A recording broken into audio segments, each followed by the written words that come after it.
Allison Allen has been on a long and painful journey.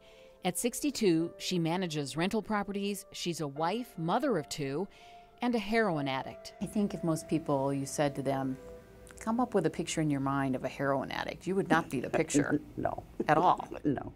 But most of them aren't. Most of them aren't.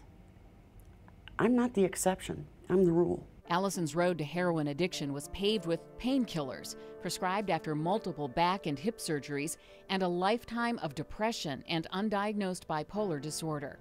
She tried heroin for the first time about 2 years ago with specific intention. It was 6 months prior to a suicide attempt, and it was for that purpose that I did it. My son found me, started CPR, called the paramedics.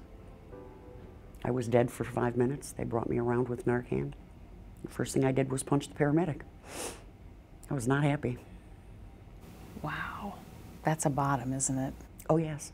It's a black hole that you can't conceive of unless you've been there. When I first got in the field, crack cocaine was the big monster, and now heroin is it. Addiction counselor Martina Moore is witnessing firsthand the record-breaking heroin epidemic. So by the time we get them, they have hit a bottom where they have devastated their family, they've devastated their employment, and they are just feeling as though they're hopeless and helpless. But there may be hope in a drug called Vivitrol. First approved in 2006 for treatment of alcoholism, the FDA gave it the green light 5 years ago to treat dependence on heroin and other opioids. A once-a-month injection blocks the heroin high and cravings. So it's actually a relief for many addicts. They realize, okay, that's it. What's the point? I can't do it.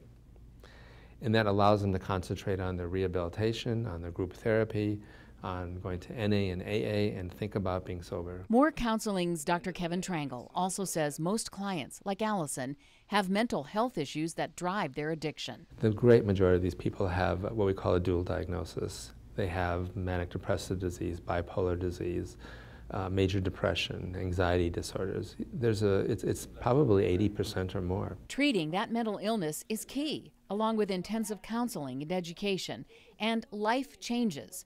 One of the first people in Ohio on the Vivitrol program, Allison remembers the exact moment when she knew she had to change. It happened at the hospital right after her overdose. My husband came in the night that it happened, found out what happened, turned around and walked out of the room without saying a word to me, and I thought he had gone forever. He came back in the next morning, walked over, kissed me on my cheek and said, "We'll get through this, darling." And it was at that moment that I realized that I'd been doing it all wrong. He forgave me. I'll never hurt him again.